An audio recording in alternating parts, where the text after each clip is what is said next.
నేను మీకోసం ఈ లోకానికి వచ్చాను, మిమ్మల్ని నిత్య జీవానికి నడిపించడానికి. మీరు అడుగుతున్న ఒక ముఖ్యమైన ప్రశ్న ఉంది.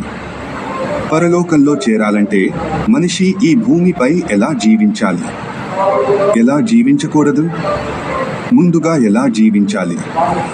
దేవుని పట్ల అపారమైన ప్రేమ కలిగి ఉండాలి. ఎప్పుడూ నన్ను ప్రథమ స్థానంలో ఉంచండి.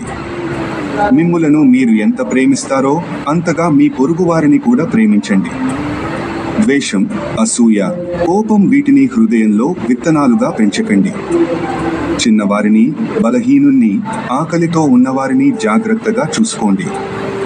మీరు వారికి చేసే సేవ నాకు చేసినట్లే.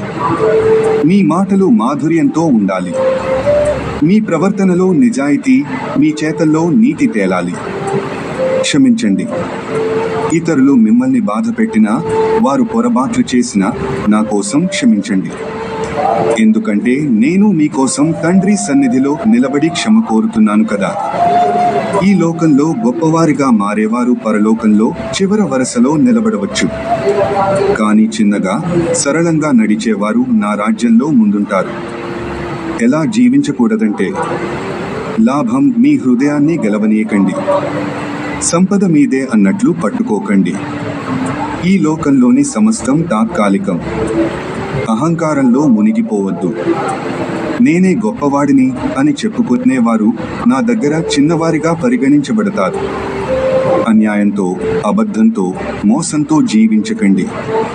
నీతి లేకుండా సంపాదించిన ప్రతిదీ గాలి వలె పారిపోతుంది.